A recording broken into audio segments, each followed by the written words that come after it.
घर बहुत ही सुंदर और चकाचक था। दीवारों पर एलईडी स्क्रीन लगी थी, ऑटोमेटिक कर्टन्स लगे हुए थे और फर्नीचर भी बिल्कुल लेटेस्ट डिजाइन का। सरला घूंघट में बैठी थी, हाथों में छोटा सा बैग लिए। सुनीता अपने लैपटॉप पर काम कर रही थी। सरला बेटी, ये हमारा स्मार्ट होम है, यहाँ सब कुछ ऑटोमेटिक होता है। हाँ माँ जी, बहुत अच्छा लगा मुझे ये घर आपका।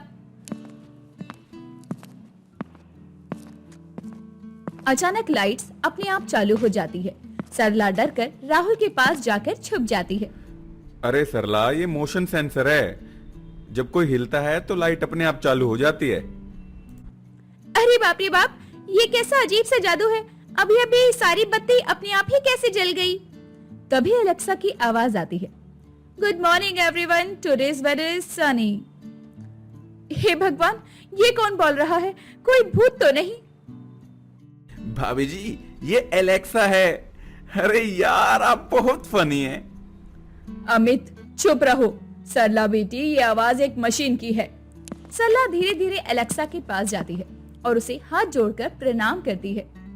नमस्ते एलेक्सा जी, आप कैसी हैं? I am doing well, thank you for asking.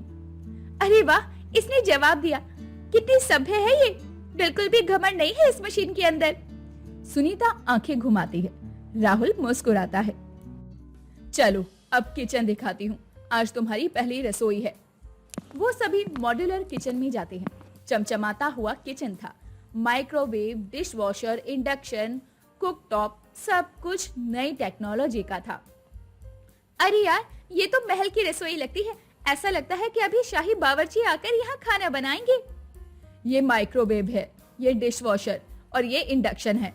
बस बटन दबाओ और काम हो जाता है। माँ जी, चूल्हा कहाँ है और लकड़ियाँ कहाँ रखी हुई हैं? अरे भाभी जी, यहाँ लकड़ियों की जरूरत नहीं, ये इंडक्शन चूल्हा है। सरला इंडक्शन को छूती है। कुछ नहीं होता। ये तो ठंडा है, आग कैसे जलेगी? सरला, पहले स्विच ऑन तो करो, उसके बाद बर्तन रखो। सरला स्विच ऑन करती है। इंडक्शन की रोशनी जलती है। अरे बाप रे बाप, दैया रे दैया, ये लाल क्यों हो रहा है? कहीं फट ना जाए। बस भी करो सरला, इतनी सी बात समझ में नहीं आती। सरला की आंखों में आंसू आ जाते हैं। राहुल उसे संभालने की कोशिश करने लगता है। अरे मम्मी, धीरे धीरे सब सीख जाएगी सरला। आज मैं ऑर्डर कर देता हूँ। नहीं राहुल जी, मैं बनाऊंगी, बस थोड़ा सा समय दीजिए। दोपहर का समय था। सरला अकेली रसोई में खड़ी थी। वो माइक्रोवेव को ध्यान से देख रही थी। ये तो तंदूर जैसा लग रहा है, इसमें रोटियां बना सकती हूँ।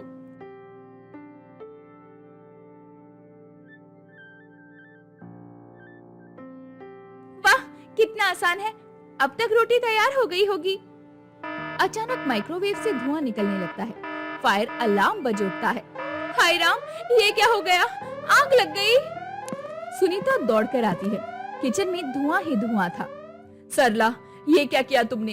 पूरा घर जल जाता अभी तुम्हारी गलती की वजह से। माँ जी, मैंने तो सिर्फ रोटी बनाई थी, मुझे माफ कर दीजिए। क्या हुआ? ओह गॉड, इतना धुआं कहाँ से आ रहा है? राहुल भी आता है। सभी खांसते हैं। सरला, तुमने माइक्रोवेव में रोटी बनाने की कोशिश की?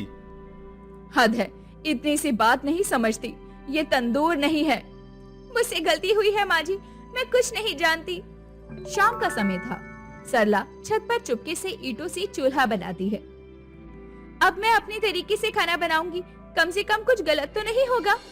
वो चूल्हे पर पराठे बनाती है, सब्जी बनाती है। खुशबू पूरे घर में फैल जाती है। अरे वाह, कितनी कमाल की खुशबू आ रही है। सरला कहाँ है? और ये खुशबू कहाँ से आ रही है? सभी छत पर जाते हैं। सरला चूल्हे के पास बैठी खाना बना रही थी। सरला, ये क्या कर रही हो? छत पर चूल्हा बनाया है। माँ जी, मुझे डर लगता था कि फिर से कुछ गलती ना हो जाए। ये कैसी बेवकूफी है? पड़ोसी क्या कहेंगे? मेरी इज्जत का क्या होगा? अरे मम्मी, शांत हो जाइए, सरला ने कुछ गलत नहीं किया। तभी पड़ोसी प्रिया छत पर आती है। सुनीता आंटी, कितनी अच्छी खुशबू आ रही है, क्या बनाया है? वो कुछ खास नहीं। प्रिया जी, आलू के पराठे और सब्जी बनाई है, खाकर देखिए। प्रिया खाना चखती है। वाह, जबरदस्त बनाया है, मजा आ गया। रेसिपी दे दीजिए। भाभी जी, ये तो कमाल का है। मम्मी, आपको भी ये चखना चाहिए। सुनीता अनिच्छा से खाना चखती है। उसका चेहरा ही बदल जाता है। अरे, ये तो बहुत टेस्टी है। बिल्कुल मेरी माँ जैसा स्वाद है इसके हाथों में। अरे सरला, तुमने तो कमाल कर दिया। ये तो बहुत टेस्टी है। रात का समय था। सुनीता अपने कमरे में बैठी सोच रही थी। ये सरला तो वैसी ही है जैसी मैं 30 साल पहले थी, लेकिन उसके साथ इतना सख्त व्यवहार मैं क्यों कर रही हूँ। वो अपनी पुरानी डायरी निकालती है और पढ़ती है। आज मैंने पहली बार खाना बनाया। प्रेशर कुकर से इतना डर लगता था। सासू माँ हमेशा डांटती थी। उसकी आंखों में आंसू आ जाते हैं। हे भगवान, मैं भी तो वही कर रही हूँ जो मेरी सास मेरे साथ करती थी। कितनी गलत हूँ आखिर मैं। अगले दिन सुबह सुनीता सरला के पास जाती है। सरला बेटी, मुझे माफ कर दो। मैंने तुम्हारे साथ बहुत गलत व्यवहार किया है। मुझे इतना सख्त नहीं होना था। माँ जी, आप ये क्या कह रही हैं? मैं भी कभी तुम्हारी तरह गांव से आई थी। मैं भी नहीं जानती थी कि शहर में कैसे रहते हैं। सुनीता अपनी पुरानी तस्वीरें दिखाती है जिसमें वो घूंघट में थी। अरे यार, ये तो आप हैं माँ जी, बिल्कुल मेरी तरह लग रही हैं। हाँ बेटी, मैंने भी वही गलतियाँ की थी जो कि तुम कर रही हो। माँ जी, अब हम दोनों मिलकर खाना बनाएंगे। हाँ बेटी, मैं तुम्हें सारी मशीन चलाना सिखाऊंगी। तभी दरवाजे की घंटी बजती है। कहाँ है मेरी नई पोती? देखूं जरा कैसी दिखती है। नानी जी, आप अचानक कैसे? सुनीता और सरला घबराकर एक साथ नानी के पास जाती हैं। मम्मी जी, आप यहाँ? अरे सुनीता, तू तो इतना डर रही है जैसे तेरी सास आ गई हो। प्रणाम नानी जी। जीती रहो बेटी। तो तुम हो सरला, बहुत सुंदर हो। नानी चारों ओर देखती है। वाह, कितनी अच्छी खुशबू आ रही है। किसने बनाया खाना? मम्मी जी, वो सरला ने बनाया है। अरे वाह, तो बहू अच्छा खाना बनाती है। सुनीता, तुझे याद है तू कैसे कच्चे चावल बनाती थी? मम्मी जी, बच्चों के सामने ये सब क्यों कह रही हो? क्यों सरला? तुझे तो पता होना चाहिए कि तेरी सास भी कभी नई बहू थी। नानी जी, मम्मी की कहानी बताइए ना। सभी बैठकर नानी की बातें सुनते हैं। सुनीता जब यहाँ आई थी तो प्रेशर कुकर से इतना डरती थी कि सीटी सुनकर छत पर भाग जाती थी। सच में नानी जी? मम्मी जी, बस भी करिए, आगे कुछ मत कहिए। और एक बार इसने वॉशिंग मशीन में चावल धोए। सारे कपड़े चावल से भर गए थे। अरे बाप रे बाप, तो मैं अकेली नहीं हूँ जो गलतियाँ करती हूँ? बिल्कुल नहीं बेटी, हम सब ने ही सीखा है। शाम का समय था। पूरा परिवार एक साथ बैठकर सरला का बनाया खाना खा रहा था। सुनीता सरला को माइक्रोवेव चलाना सिखा रही थी। देखो सरला, पहले पावर सेट करो, फिर टाइमर, फिर स्टार्ट। हाँ माँ जी, अब समझ आया। वाह, अब तो दोनों मिलकर परफेक्ट टीम बन गए। अरे यार, अब तो घर में हमेशा अच्छा खाना मिलेगा। सरला, तुमने तो कमाल कर दिया। अब तुम दोनों की जोड़ी से हमारा घर और भी खुशहाल हो जाएगा। रमेश काका दरवाजे पर आते हैं। अरे सुनीता जी, आज तो पूरे मोहल्ले में आपके घर की खुशबू फैली हुई है। रमेश जी, ये सब मेरी बहू सरला का कमाल है। अरे नहीं माँ जी, ये तो आपने मुझे सिखाया है। सभी खुश थे। सरला, अब तुम्हारी बारी है। मैं तुम्हें वो सब सिखाऊंगी जो मैंने सीखा है। धन्यवाद माँ जी, अब मुझे डर नहीं लगता। आप है ना मेरे साथ? अरे यही तो होता है बेटी, हम पीढ़ी दर पीढ़ी एक दूसरे से सीखते हैं। अब पूरा घर खुशहाल था। सरला अब एलेक्सा से बातें कर रही थी। सुनीता उसे समझा रही थी। राहुल और अमित हंस रहे थे। शकुंतला रानी सबको देखकर मुस्कुरा रही थी। एलेक्सा जी, कल का मौसम कैसा होगा? भाभी जी, आप बहुत कूल है यार, कूल। अब हमारा घर पूरा हो गया है। पुराने संस्कार और नई तकनीक का परफेक्ट मेल। बिल्कुल सही कहा बेटे। अब हम सब मिलकर एक खुशहाल परिवार हैं। कहानी के अंत में सरला अब सब कुछ सीख गई थी। उसे सारी आधुनिक मशीनों से पहचान हो गई थी और वो कोई गलती भी नहीं करती थी। ये कहानी है सुमित्रा निवास की, जिसमें सुमित्रा अपने बेटे रोहित और बहू कविता के साथ रहा करती थी। सुमित्रा ना तो ज्यादा अमीर थी और ना ही ज्यादा गरीब। वो एक मिडिल क्लास फैमिली से थी। ऐसे ही एक दिन सुबह के 10 बज जाते हैं, लेकिन कविता उठकर नीचे नहीं आती। ये देख सुमित्रा खुद उसके कमरे में जाती है और उसको उठाते हुए कहती है। कविता बहू, तुझे क्या हुआ? तेरी तबीयत तो ठीक है ना? सुबह के 10 बज गए हैं, लेकिन तू अभी तक उठी ही नहीं है। पता नहीं माँ जी, कल रात से क्या हो रहा है। मन मचलने के साथ साथ उल्टियाँ भी हो रही हैं। मेरा जी बहुत घबरा रहा है। मैं खड़ी हो रही हूँ तो चक्कर आ रहे हैं। माँ जी, मुझे समझ नहीं आ रहा आखिर मेरे साथ हो क्या रहा है। कविता की ऐसी बातें सुनकर सुमित्रा भी थोड़ा घबरा जाती है और वो कविता को अपने साथ डॉक्टर के पास चलने को कहती है। माँ जी, अगर मैं डॉक्टर के पास गई तो घर का काम कौन करेगा? और तो और आपको सुबह का खाना भी देना है ना माँ जी, और आपको दवाई भी खानी है। अरे मेरी बहू, मैं सब कुछ कर लूंगी, लेकिन फिलहाल तू मेरे साथ डॉक्टर के पास चल। अगर यही हाल रहा ना तो तुझे बीमार पड़ने से कोई नहीं रोक सकता है। ये बीमारी के ही लक्षण है, इसलिए मैं कह रही हूँ चुपचाप मेरे साथ डॉक्टर के पास चल। दोनों सास बहू आपस में बात ही कर रही थी कि तभी वहाँ पर रोहित आता है और अपनी बीवी और माँ को आपस में बात करते हुए देखकर उनसे कहता है। क्या बात है? सास बहू आपस में बात कर रही है, वो भी सुबह सुबह। ऐसा क्या हो गया, मुझे भी बताओ। वैसे तो हमेशा कविता किचन में रहती थी और माँ ब्रेकफास्ट का वेट करते हुए नजर आती थी, लेकिन आज तो कमरे में बैठ के दोनों एक दूसरे से बात करने में लगी हुई है। वैसे कुछ भी कहो, देखकर मुझे अच्छा लगा। अरे नालायक, मैं यहाँ गप्पे लड़ाने नहीं बल्कि बहू का हाल समाचार लेने आई हूँ। देख, बहू की तबीयत बहुत खराब है और मैं उसे डॉक्टर के पास चलने के लिए कह रही हूँ, लेकिन वो है कि जाने का नाम ही नहीं ले रही है। अरे कविता, अगर तुम्हारी तबीयत सही नहीं है तो माँ के साथ डॉक्टर के पास चली जाओ, दिखा लो। ये खाने पीने की चिंता छोड़ दो, वो हम लोग देख लेंगे। रोहित और सुमित्रा की जिद देखकर कविता डॉक्टर के पास जाती है। मित्रा जी, घबराने वाली कोई बात नहीं है। आपकी बहू अब बिल्कुल ही ठीक है। आपको तो खुश होना चाहिए क्योंकि आपकी बहू गर्भवती है। डॉक्टर की बात सुनकर सुमित्रा की खुशी का तो ठिकाना ही नहीं रहता और वो अपनी बहू को लेकर घर पर वापस आ जाती है और पूरे मोहल्ले में मिठाई बांटती है। लेकिन कौन जानता था कि सुमित्रा की ये खुशी ज्यादा समय तक नहीं रहने वाली। समय गुजरता है। गुजरते समय के साथ कविता का 7वां महीना चढ़ जाता है। सब कुछ अच्छा चल रहा था, लेकिन एक रात काफी देर हो जाती है और रोहित घर पर नहीं आता। रोहित के घर न आने से कविता बहुत ज्यादा परेशान। वो अपनी सास के कमरे में अपनी सास को उठाते हुए कहती है। माँ जी देखो ना, रात के 3 बज गए हैं, लेकिन अब तक रोहित घर नहीं आए हैं। और मैंने उन्हें फोन भी किया है, लेकिन वो तो मेरा फोन ही नहीं उठा रहे। बहू किसी काम में व्यस्त होगा तो चिंता मत कर और तू सो जा। वैसे भी तू पेट से है, अगर चिंता करेगी तो बच्चे पे फर्क पड़ेगा। लेकिन माँ जी, मैं सुकून से कैसे सो सकती हूँ? मेरा पति इतनी रात के घर से बाहर है। कविता ये सब बातें बोल ही रही थी कि अचानक से उसके पेट में दर्द होता है। उसकी सास तुरंत उसे पानी पिलाकर आराम करने के लिए कहती है। कुछ देर बाद कविता के पेट का दर्द आराम से चला जाता है, लेकिन कविता की चिंता अब तक नहीं गई थी। अगली सुबह वो तुरंत पुलिस के पास जाती है और पति की गुमशुदगी की रिपोर्ट लिखवा कर आ जाती है। लेकिन तभी वो देखती है कि रास्ते में उसका पति रोड पर बैठा हुआ रोता है।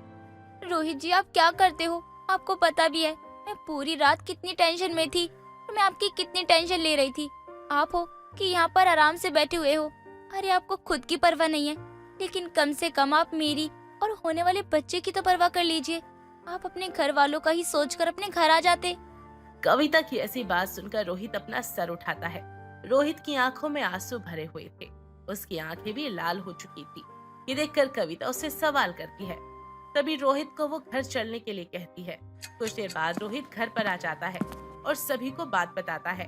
मैं आप सभी के सामने हाथ जोड़कर माफी मांगता हूँ। मैं क्या करूँ माँ, मेरी बीवी प्रेग्नेंट है और माँ बीमार, और एक मैं हूँ जो आवारा हो गया हूँ, निठल्ला हो चुका हूँ। पर रोहित, हुआ क्या है? तू ऐसी बातें क्यों कर रहा है? माँ, मेरी नौकरी चली गई और मुझे कुछ समझ में नहीं आ रहा मैं क्या करूँ। और नौकरी छूट गई तो छूट गई, लेकिन एक इल्जाम लगाकर उन्होंने मुझे निकाला कि मैंने डाटा लीक किया। अरे माँ, पुलिस केस हो चुका है मुझ पे। मेरी पूरी जिंदगी बर्बाद हो चुकी है। मुझे कोई काम भी नहीं देगा माँ। अब मेरे साथ साथ मेरे बच्चों का भी जीवन बर्बाद हो जाएगा। कहाँ से उनको चीजें ला कर दूंगा, कैसे करूंगा सब कुछ समझ में नहीं आ रहा। रोहित जी, ऐसा कुछ भी नहीं है। अरे आपकी नौकरी छूट गई है तो क्या हुआ? आपके ऊपर झूठा इल्जाम लगाया है तो क्या हुआ? अगर आपके ऊपर केस हो गया है तो क्या हुआ? भगवान तो सब देख रहे हैं ना। भगवान के घर में देर है पर अंधेर नहीं है। आपके केस के लिए हम एक अच्छे वकील को हायर करेंगे और इस केस को जीतेंगे भी। लेकिन कविता कैसे करेंगे हम लोग? ना मेरे पास पैसे हैं और ना कोई नौकरी। रोहित जी, आप ये कैसे बोल सकते हो कि आपकी बीबी को तो अच्छे से खाना बनाना आता है। आप चिंता मत कीजिए, मैं एक छोटा सा ढाबा खोलूंगी और इस ढाबे से जो भी पैसे आएंगे वो इस केस में लगाएंगे हम। लेकिन कविता तो प्रेग्नेंट है और प्रेगनेंसी में तू खाना बनाएगी? तेरा 7वां महीना चल रहा है और मेरे ख्याल से इस समय तुझे काम नहीं करना चाहिए। फिर घर के काम वाम झाड़ू पोछा सब कुछ मैं कर लूंगी, तू बस आराम कर। माँ जी, आप उस चीज की चिंता मत कीजिए। हम दूसरों के घरों में काम क्यों ही करें जब मेरे हाथ में खुद का हुनर है। मैं खाना बनाऊंगी और आप कस्टमर को हैंडल कर लेना और रोहित जी केस का काम देखेंगे। मेरा यकीन मानिए, हमारा काम बहुत अच्छा चलेगा। लेकिन कविता कैसे करेंगे? ढाबा शुरू करने के लिए भी तो पैसा चाहिए, बैकअप चाहिए, कहाँ से लाएंगे? मेरे पास तो कुछ भी नहीं है। रोहित जी, किसी भी चीज की शुरुआत बड़े से नहीं बल्कि छोटे से होती है। मैं रेडी पर खाना बनाकर बेचूंगी, मुझे बस आप लोगों का सपोर्ट चाहिए।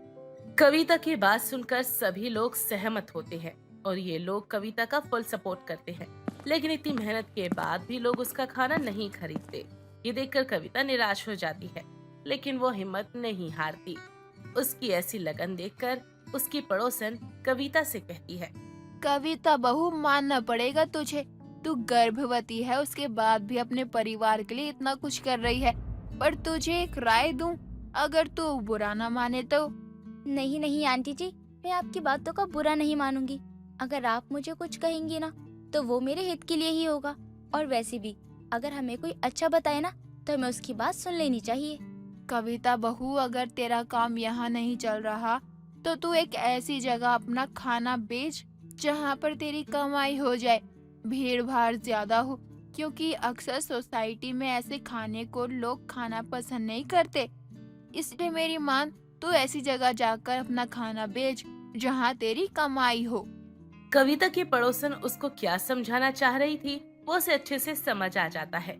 इसलिए कविता वहाँ जाती है जहाँ भीड़ हो और अपना खाना बेचने लगती है। बीतते दिनों के साथ कविता का खाना भी बिकने लगता है और देखते ही देखते 2 महीने गुजर जाते हैं। कविता इन 2 महीनों में दिन दुगनी और रात चौगनी उन्नति करती है और वो आसमान की ऊंचाइयों को छू लेती है और रेडी से अब अपना एक बड़ा ढाबा खोल लेती है। और इसके बाद उसकी एक प्यारी सी बेटी होती है और रोहित के ऊपर से भी इल्जाम हट जाता है और केस से वो बाइज्जत बरी हो जाता है। तपती झुलसती गर्मी का मौसम चल रहा था और इस तपती गर्मी में दोपहर के समय पसीने से लथपथ हुआ किशन अपने घर पहुंचता है और वो देखता है कि घर पर तो लाइट ही नहीं है। तभी उसकी पत्नी रेखा बोलती है, जी आ गए आप, बैठिए, मैं आपके लिए पानी लेकर आती हूँ। रेखा, लाइट कब से गई हुई है? जी मत पूछो, बस 10 मिनट आती है और 1 घंटे के लिए चली जाती है। सुबह से यही ड्रामा लगा रखा है, ना जाने लाइट वालों को भी क्या हो गया है। पता है कि इतनी गर्मी है फिर भी बार बार लाइट भगा देते हैं ये लोग। अरे कोई बात नहीं, वो तो फसलों के काटने का समय हो रहा है ना, इसी के कारण पावर कट हो जाता है। ये लीजिए, आप पानी लीजिए, मैं आपको पंखे से हवा कर देती हूँ। किशन पानी पीता है और रेखा उसे हाथ वाले पंखे से हवा करने लगती है। तभी वहाँ पर किशन का बेटा मोंटी और उसकी बेटी कोयल आ जाते हैं और कोयल बोलती है, पापा आप घर पर इन्वर्टर लगवा दो ना। हाँ पापा, गर्मी बहुत हो रही है, इन्वर्टर लगा दो। बेटा, अभी और भी खर्चा है। पापा देखो ना, सुबह से लाइट भी नहीं आ रही है। मैं तो सुबह से 2 बार नहा भी चुकी हूँ, फिर भी गर्मी लग रही है। और अब तो टंकी का पानी भी इतना गर्म है कि बस गैस पर रखो और चाय बना लो। बेटा क्या करे अब गर्मी में गरीबी तो काटनी ही पड़ेगी ना। मैं जानता हूँ गर्मी बहुत ज्यादा है और तुम लोग की हालत बहुत खराब हो जाती है, पर पैसा कहाँ से लाऊं मैं? बेटा तुम तो जानते हो ना, हमारे पास इतना पैसा नहीं है, कहाँ से करेंगे हम? और ये कूलर ये तो रात भर चलता है और सोचो दिन में चलेगा तो कितना बिल आएगा। बेटा तुम थोड़ा सब्र रखो, तुम्हारे पापा तुम्हारे लिए सब कुछ सुविधा कर देंगे। वो भी तो सारा दिन तपती धूप में बाहर काम करते हैं ना, तब जाकर हमारा घर चल रहा है। थोड़ा उनका भी ख्याल किया करो बेटा। हम तो फिर भी घर में बैठे हुए हैं ना, बाहर जाकर देखो बाहर जाकर देखो कैसे धूप से लोग बेहोश होकर गिर रहे हैं। सभी लोग बातें ही कर रहे होते हैं कि तभी लाइट आ जाती है और सभी के चेहरे पर पंखे के चलते ही लंबी सी मुस्कान आ जाती है। पर हवा लगते ही सबकी मुस्कान फीकी पड़ जाती है, क्योंकि छत का पंखा बिल्कुल गर्म हवा दे रहा था। ये देखकर रेखा बोलती है, हे भगवान, अब तो छत भी इतनी ज्यादा तप जाती है कि छत पर लगा पंखा तो मानो हवा की जगह अंगारे फेंक रहा हो। अगर हमारा 2 मंजिल का मकान होता तो कम से कम ये छत तो ठंडी रहती। मोंटी बेटा, एक काम कर, इस पंखे को बंद कर दे और कूलर चला दे। कम से कम 2 पल ठंडी हवा तो मिल जाएगी। अपनी माँ की बात सुनकर जैसे ही मोंटी कूलर ऑन करता है तभी कूलर भी गर्म हवा देता है। मोंटी अपने फोन की फ्लैशलाइट ऑन करके कूलर के अंदर झांककर पानी चेक करता है और बोलता है, माँ, कूलर में ना पानी खत्म हो गया है। अरे यार, एक के बाद एक मुसीबत है। इतनी भरी गर्मी है, अब क्या करें? करना क्या है, कूलर में पानी भर दूंगा और क्या करूँगा। भाई, पानी तो तू भर देगा, पर तब भी कोई फायदा नहीं होगा।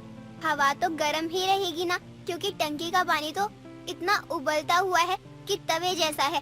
छोड़ो यार, जो है उसी में गुजारा कर लेते हैं। जैसी हवा मिल रही है ठीक है, कम से कम पसीना तो सूख जाएगा। ऐसे ही सारा परिवार कूलर की हवा के आगे अपना पसीना सुखा लेता है और फिर सभी अपने अपने कामों में लग जाते हैं। दिन गुजरते हैं, गर्मी बहुत ज्यादा बढ़ने लग जाती है। ऐसे ही दोपहर में रेखा खाना बना रही होती है। तभी मोंटी और कोयल को आवाज देते हुए बोलती है, मोंटी, कोयल बेटा, दोनों आकर खाना खा लो। अरे माँ क्या बनाया है? बेटा, तोरी की सब्जी और रोटी। माँ, मेरी कोई रोटी मत बनाना, मैं नहीं खाऊंगी। हाँ माँ, मेरा बिल्कुल मन नहीं करा खाना खाने का। ऐसा लग रहा है ना, रोटी खाने के बाद ना वो अंदर जाएगा ही नहीं। ऊपर से तोरी का नाम सुनते ही ना भूख मर गई। बेटा, मैं क्या करूं? गर्मियों में सब्जियां ही यही होती हैं। घिया, तोरी, टिंडे, करेले, ये सारी सब्जियां हरी होने के साथ साथ ठंडी भी होती हैं। इसलिए इन्हें गर्मियों में खाया जाता है ताकि पेट में गर्मी ना बने। अगर तुम दोनों ऐसा खाना नहीं खाओगे तो बीमार हो जाओगे बेटा। माँ, कुछ नहीं होगा, हम पानी पी लेंगे ठंडा, लेकिन हमें ये खाना नहीं खाना प्लीज। अब अपने और पापा के लिए बना लीजिए, और अगर हमें ज्यादा भूख लगेगी तो हम मैगी बनाकर खा लेंगे। इतना कहकर मोंटी और कोयल अपने कमरे में चले जाते हैं। लगातार काफी दिनों तक बच्चे यूं ही समय पर खाना नहीं खाते, जिस वजह से उनके पेट में गर्मी बन जाती है और दोनों को लूज मोशन भी हो जाते हैं। अपने बच्चों की ऐसी हालत देखकर रेखा और किशन से बोलती है, सुनिए जी, ऐसी गर्मी की वजह से बच्चे खाना नहीं खा रहे हैं। उन्हें कुछ भी अच्छा नहीं लगता है। सारा दिन कभी लाइट आती है, कभी चली जाती है। बेचारे बच्चे गर्मी से बेहाल कुछ खा भी नहीं पाते। क्यों ना हम एक इन्वर्टर किस्तों पर ले लें? रेखा, मैं भी यही चाहता हूँ कि अपने बच्चों को इस तपती गर्मी में राहत दे सकूं, पर मैं क्या करूँ? तुम तो जानती हो ना कि किस्तों पर अगर इन्वर्टर लगा भी लिया तो घर के खर्चों में बहुत दिक्कत हो जाएगी। घर के हालात और पैसे की मजबूरी को समझते हुए रेखा किशन की बात पर कोई जवाब नहीं देती। दिन गुजरते चले जाते हैं, पर गर्मी के तापमान में कोई गिरावट नहीं आती। ऐसे एक दिन किशन एक बड़ा सा तरबूज लेकर आता है और उसे काट कर सभी को खाने के लिए देता है। तरबूज खाकर मोंटी बोलता है, गर्मी में ना तरबूज खाने का बहुत मजा आता है, या फिर खीरे खाने का मजा आता है, नींबू पानी, ये सब चीजें अच्छी लगती है, और बाकी कुछ भी खाने पीने का मन नहीं करता है। हाँ, सही कह रहा है भाई तू। इस ठंडे तरबूज की तरह इसे खाकर पेट और मन भी ठंडा हो जाता है। मन तो करता है कि इस तरबूज का ये जो गोल वाला हिस्सा है ना, बस इसे अपने सर पर रख लूं। तो रख लो बेटा। पहले के समय में लोग अपने सर को ठंडा रखने के लिए तरबूज रखा करते थे ताकि उन्हें ठंडक महसूस हो। अपने पिता की बातें सुनकर मोंटी जल्दी से तरबूज को खोलकर अपने सर पर रख लेता है और उसे ठंडक महसूस होती है। तभी वो बोलता है, अरे वाह पापा, ये तो सच में एसी का काम कर रहा है। मजा आ गया खाकर, और सर पे भी रखकर। ऐसे ही सभी लोग तरबूज का मजा लेते हैं और बहुत सारी बातें करते हैं। एक रात सभी सो रहे थे, तभी रात के समय 2 बजे करीब लाइट चली जाती है। कोयल और मोंटी के कानों में मच्छर भजन कीर्तन करने लगते हैं। मच्छर के गाने सुनकर मोंटी और कोयल की नींद खुल जाती है और वो नींद में ही मच्छर मारने लग जाते हैं। तभी कोयल बोलती है, क्या मुसीबत है यार, 2 घड़ी चैन की नींद नहीं है। दिन में तो लाइट जाती है तो जैसे तैसे गुजारा कर लेते हैं, अब रात में तो ये मच्छर इतना परेशान कर रहे हैं। हाँ बहन, आधी रात को ना कवाली कर रहे हैं हम लोग। एक काम करते हैं, छत पर चलते हैं। एक काम करते हैं, मम्मी पापा को भी उठा लेते हैं। इतना कहकर मोंटी और कोयल अपने माता पिता को भी उठा देते हैं, जिसके बाद सभी लोग चटाई लेकर छत पर चले जाते हैं। जैसे ही लोग चटाई बिछाकर लेटते हैं कि तभी लाइट आ जाती है और सभी लोग नीचे आ जाते हैं और सभी अपनी जगह पर लेट जाते हैं कि तभी फिर से लाइट चली जाती है। किशन, रेखा मोंटी को उठाकर फिर से चटाई लेकर छत पे जाते हैं और 5 मिनट गुजरते ही लाइट फिर से आ जाती है और ये कम से कम 4-5 बार होता है। तभी कोयल गुस्से में बोलती है, अरे यार क्या है ना ठीक से जा रही है लाइट, ना ठीक से आ रही है, परेशान करके रख दिया है। कभी ऊपर कभी नीचे। पहले ही गर्मी में कम पसीना आता है क्या, जो अब रात को ये लाइट हमसे एक्सरसाइज करवा रही है। हद होती है परेशान करने की भी भाई। हाँ पापा, आप ना इन्वर्टर लगा ही लो। अरे कम से कम पंखा तो चलेगा, ऐसे ऊपर नीचे भागते भागते हालत खराब हो गई। अपने बच्चों की बात सुनकर किशन और रेखा परेशान हो जाते हैं। बढ़ती गर्मी और बच्चों की समस्याओं को देखते हुए किशन अपनी कमेटी को घाटे पर पैसा उठाकर घर ले आता है और दुकान पर जाकर एक बढ़िया सा इन्वर्टर खरीद लेता है। जैसे किशन इन्वर्टर और बिजली के साथ पहुंचता है, तभी मोंटी बोलता है, पापा आप इन्वर्टर लेकर आ गए? हाँ बेटा, मैं कब तक तुम लोगों को गर्मी में तड़पते हुए देखता। मुझसे बर्दाश्त नहीं हो रहा था, इसलिए मैंने कमेटी को घाटे पे उठा लिया, लेकिन इन्वर्टर ले आया। पापा पापा पापा, आप ना बहुत अच्छे हो, कितने अच्छे हो, हमारे बारे में कितना सोचते हो और मेहनत कितना करते हो। लेकिन पापा, ये पैसे तो आपने किसी काम के लिए जोड़े थे ना, और आपने ये पैसे हमारे ऊपर खर्च कर दिए ताकि आप हमें एक चैन की नींद दे सको। हमारे सुख के लिए आपने इतना कुछ किया। कोई बात नहीं बेटा, तुम लोगों से बढ़कर मेरे लिए और क्या ही है। तुम लोग अच्छे से रह पाओ, इसीलिए तो मैं सारा दिन ऑफिस में काम करता हूँ और मैं खुद भी तो नहीं सो पाता रात को सोऊंगा नहीं तो दिन को काम कैसे करूँगा। इसीलिए मैंने ये इन्वर्टर लगा दिया है। और तुम्हारी माँ, वो भी पूरे दिन काम करते करते थक जाती है, चैन की नींद उसे भी मिलनी चाहिए। और हम गरीबों की समस्या का एक छोटा सा हल निकला तो निकाल दिया। किशन की बात सुनकर मोंटी और कोयल अपने पापा को गले लगा लेते हैं। बिजली वाला घर में इन्वर्टर की फिटिंग कर देता है और इन्वर्टर चालू हो जाता है। लाइट के जाने पर भी अब घर में किसी को कोई दिक्कत नहीं होती। साथ ही सभी रात को एक अच्छी लंबी नींद प्राप्त कर लेते। इस तरह गर्मी की समस्याओं से जूझते हुए जैसे तैसे किशन अपने परिवार को खुश रखने की पूरी कोशिश करता है।